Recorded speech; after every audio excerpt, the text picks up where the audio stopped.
Alright, Davao City Coastal Road, Junction to Rojas Segment. Update ho tayo dito. Ilang araw na ba mula nung binuksan ang ating Coastal Road? I think December 18, no? December 18. So, ibig sabihin na sa mga 5 days na nakalipas, no? Kasi December 23 na ngayon. 5 days na nakalipas na ito binuksan na formal sa publiko. Itong ating Coastal Road, yun ang Rojas Segment.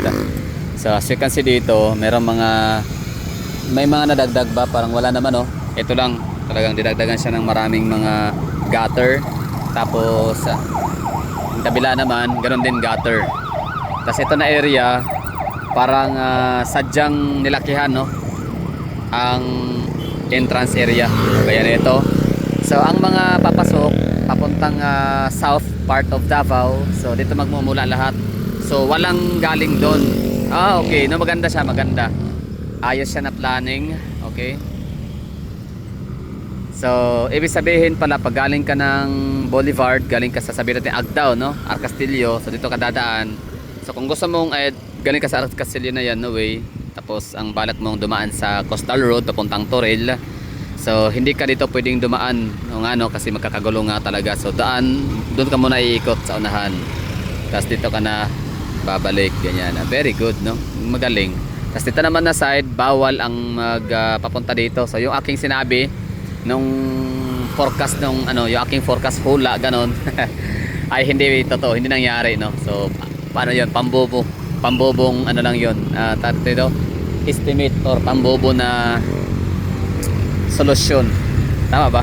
Basta, so sabi ko mula dito pwedeng ang iba dyan papunta dito sa may lugar ng so dito dadaan. So, ibig sabihin pala kung galing ka naman ng Toril tas ang punta mo ay Trading Boulevard, so ang gagawin mo ay doon ka i-exit tapos iikot ka na doon sa unahan.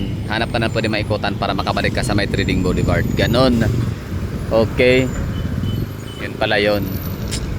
So yung mga galing doon hindi pwedeng pumasok dito dadaan dahil bawal. Dapat doon kayo iikot. Pwede kayo dito mag-entry. Ganyan. At yung mga pupunta naman dito galing sa Coastal Road, bawal kayo ditong dumaan. Doon kayo dapat ikot. O, diba? So yun. Syempre trabaho ng yan, City TMO, ng mga taga LTO o mga taga traffic, no? Sila yung may alam talaga dyan. Expertise sila yan. Sila ang mga dalubhasa sa mga ganyang bagay. So yung aking analysis, yung aking analysis ng araw, pambobo pala yun, pang grade 1. Esensya na. Hindi nga ako expert dyan. Yun, no? Galing. So dalawa lang yung isang exit, wala na iba, at isang entrance galing doon, wala nang iba. So hindi siya ganun ka bottleneck, no?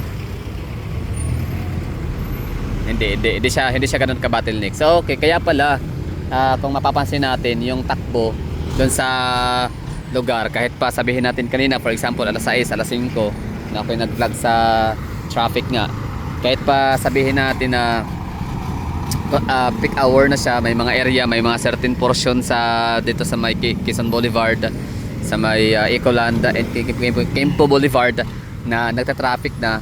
Pero dito sa yung nakita ko kanina na ipakita ko rin sa inyo ay Coastal Road area, hindi siya nagkaroon ng traffic, no? Walang congestion, walang pagbagal ng daloy ng trapiko. Yun pala dahil nga dito solve na siya. So yun, sa kudos, no, salot sa mga taga traffic kung ano pa bang mga agency, no, mga departamento, anong cluster ang dito naka-assigned or ito yung trabaho nila. So traffic, City TMO, ano pa, LTO, basta congratulations, no. So kudos, the best.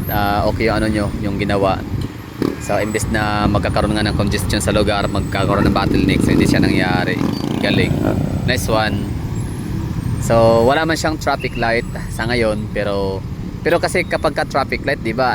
For good na 'yan, 'di ba? Di na 'yan pwedeng tanggalin o mawala. So ibig sabihin sa ngayon siguro temporarily, habang hindi pa talaga siguro ito yung pinaka final and fix na settings. So ang mangyari dito ay muna, traffic enforcer muna ang bahala na mag-regulate sa lugar, mag-control hanggang sa matapos ato ditong kabilang area, kabilang lane. ba?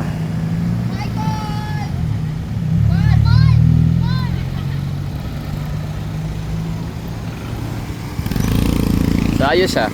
Nice one. So okay na. Kumbaga nagawa ng paraan. Oo.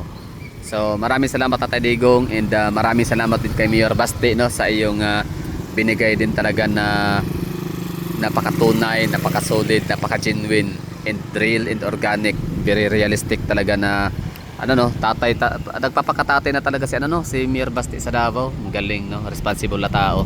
Ang galing.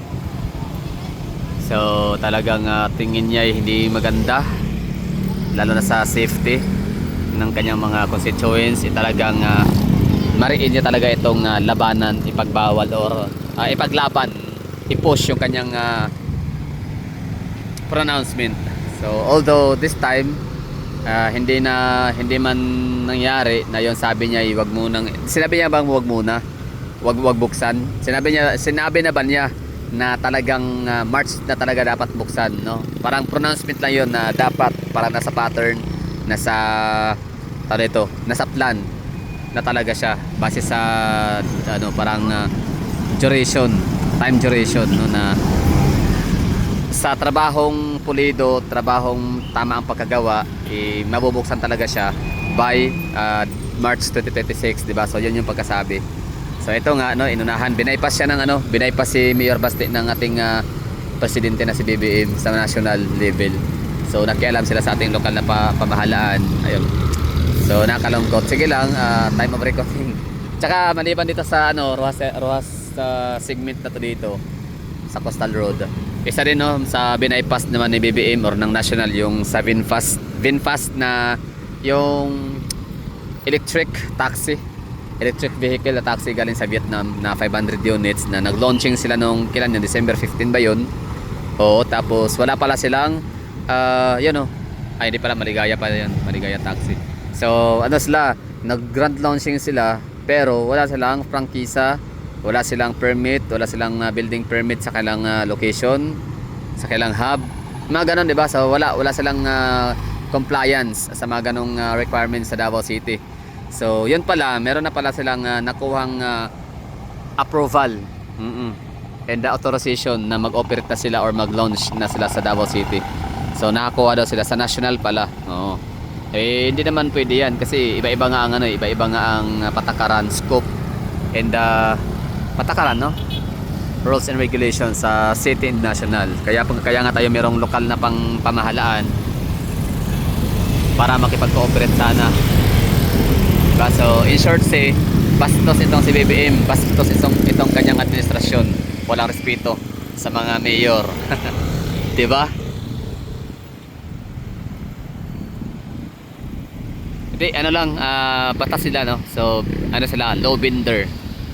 Okay na, so yun na yung ano natin dito, update sa Davao City Coastal Road, Junction to Rojas segment. So walang bottleneck dahil sa maganda ang pagka-regulate ng ating mga taga City TMO. So that will be all. Thank you for watching and Merry Christmas.